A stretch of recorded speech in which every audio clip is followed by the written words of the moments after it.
Chaque jour compte pour rendre du pouvoir d'achat aux Français. Alors que tous les acteurs du secteur vous alertent sur le fait que l'avancée des négociations commerciales ne fera pas baisser les prix ou même pire les fera augmenter, vous persistez dans cette idée. Il y a pourtant urgence à agir. Les ménages sont essorés face à l'augmentation des prix alimentaires, de l'énergie ou encore des loyers. Les 37 produits du quotidien du panier de courses coûtent 20 € de plus au mois d'août 2023 qu'un an auparavant. Un Français sur 6 ne mange pas à sa faim. Les Restos du Cœur s'attendent à servir 170 millions de repas cette année. C'est 30 millions de plus qu'en 2022. Pour la première fois, 150 000 personnes ne pourront pas être servies par l'association cette année. Et les autres verront leur quantité de produits distribués réduite. Les files d'attente des aides alimentaires grossissent, car les prix augmentent, mais les salaires ne suivent pas. Le Secours catholique a sorti son rapport sur l'état de la pauvreté en France il y a quelques jours. Il fait état d'une pauvreté qui s'aggrave. Parmi les personnes accueillies par le Secours catholique, en tenant compte de l'inflation qui érode le pouvoir d'achat, le niveau de vie médian a baissé de 7,6% en un an. Les premières victimes de la pauvreté, ce sont les femmes, et surtout les femmes avec enfants. Dans ce rapport, une femme témoigne « Même si je ne mange pas, l'essentiel, ce sont mes enfants ». La situation est dramatique. Les femmes se privent de nourriture pour leurs enfants, dans la 7e puissance mondiale. Et que dire du sort des étudiants? Leur budget est asséché par les loyers qui ont explosé. Bien se nourrir est un luxe pour ceux qui sont censés être l'avenir du pays. Les abandonner à ce triste sort est une faute politique majeure. Il ne faudra pas venir pleurer dans quelques années sur la fuite des cerveaux. Les ménages français risquent la faillite et cette situation est véritablement inquiétante. Dans le même temps, on apprend que les Français ne pourront plus utiliser leur titre restaurant pour faire leurs courses.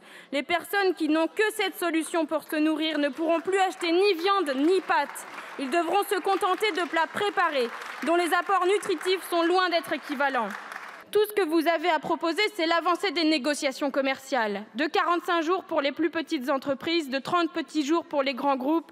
C'est à se demander si, à l'arrivée des fêtes de fin d'année, vous ne tentez pas de réinventer le calendrier de l'Avent. Vous n'agissez pas à la hauteur de la détresse des Français. L'avancée de 45 ou 30 jours des négociations commerciales n'a rien d'une mesure d'urgence, ni même d'une mesure efficace. Votre libéralisme radical fait peur, Monsieur le ministre. Encore une fois, vous croyez que le marché va tout régler, que le renard va finir par serrer la patte de la poule. Mais quelle que soit la durée de la négociation commerciale, sans encadrement des marges et des profits, eh bien, le grand groupe industriel va manger le petit agriculteur et la grande distribution va étouffer la PME de l'agroalimentaire. Et en bout de chaîne, les Français ne pourront pas se nourrir à leur faim. Votre libéralisme, c'est la loi de la jungle. Vous êtes responsable de l'augmentation de l'inflation alimentaire en refusant de faire le choix politique de stopper cette spirale inflationniste. Des solutions, il y en a, mais ce n'est certainement pas la mesurette de ce texte. Et pendant que nous discutons d'un texte vide de sens, les prix alimentaires, eux, continuent d'augmenter. C'est pourquoi notre groupe parlementaire a déposé une motion de rejet sur ce texte, qui est une perte de temps. Ce texte demande aux multinationales de l'agrobusiness de bien vouloir renégocier avec la grande distribution pour faire baisser les prix. Ces mêmes multinationales qui se sont gavées toute l'année sur le dos de l'inflation. Vous préférez les courbettes au courage politique. C'est quoi la prochaine étape?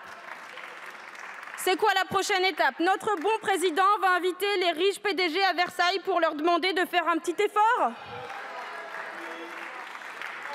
Le taux de marge des industries agroalimentaires a augmenté de 71% en un an et demi. S'ils n'avaient pas augmenté leur marge, les prix de production alimentaire auraient augmenté 2 fois moins vite depuis début 2022. Visiblement, ils ne sont pas prêts de s'arrêter. Tous les spécialistes du secteur parlent de prix en hausse. Où sont vos baisses de prix promises? Ce qu'il y a de cynique dans ces négociations commerciales, c'est qu'au final, pour compenser la hausse de prix de Coca-Cola ou du Sprite, les grandes surfaces mettent une pression de dingue aux agriculteurs pour qu'ils réduisent leurs prix sur les produits non transformés. Nous sommes donc bien loin de ce que vous disiez il y a quelques semaines sur ces bancs, à savoir que les coûts de production allaient diminuer. C'est faux. Déjà parce que les prix de l'énergie vont encore augmenter en 2024 et parce que le prix de certaines matières premières agricoles va également augmenter. Mais la principale raison de l'augmentation des prix, c'est encore et toujours la hausse des profits des grands groupes. Coca-Cola, c'est une augmentation de 13% de ses profits au premier trimestre 2023, en pleine crise inflationniste, et malgré une baisse ou une stagnation des volumes vendus. Vous croyez vraiment que ceux qui nourrissent l'inflation alimentaire depuis des mois vont s'arrêter maintenant? Je posais cette question lors de l'examen de ce texte en commission. Je crois que nous avons maintenant notre réponse. Il ne suffit pas de dire que les prix doivent baisser comme le fait Bruno Le Maire. Et si les prix augmentent, l'argent est loin de ruisseler jusqu'aux producteurs. Malgré ce que vous voulez nous faire croire, les agriculteurs risquent une nouvelle fois d'être la variable d'ajustement des industriels pour faire baisser leurs prix. Egalim 2 aurait dû assurer la prise en compte des coûts de production agricole, mais il n'en est rien. Les agriculteurs vous le disent et vous ne faites rien pour que cette mesure soit respectée. Rendez-vous compte, alors même que la vente à perte est interdite par le Code du commerce, vous ne faites rien pour que les agriculteurs soient rémunérés à la hauteur de leur travail. L'ensemble des syndicats agricoles ne veut pas de ce texte. Pour les jeunes agriculteurs, ce texte est basé sur une analyse hasardeuse du marché et un risque pour ce que nous avons construit avec Egalim. Les syndicats agricoles réfutent également l'argument de la diminution des coûts de production. Les derniers chiffres de l'INSEE montrent une hausse significative des charges pour nos agriculteurs. Vous allez donc accélérer la hausse des prix alimentaires. Les distributeurs le disent, les transformateurs le disent, tous les syndicats agricoles le disent, ce texte n'a aucune utilité. Pourtant, des vraies solutions pour lutter contre l'inflation, il y en a. Les salaires doivent augmenter à la hauteur de l'inflation. Les marges des industriels et de la grande distribution doivent être bloquées à la baisse. Deux textes que nous avons déposés à l'occasion de notre niche parlementaire, nous proposons de vraies mesures pour lutter contre l'inflation. Sans cela, la situation ne s'améliorera pas.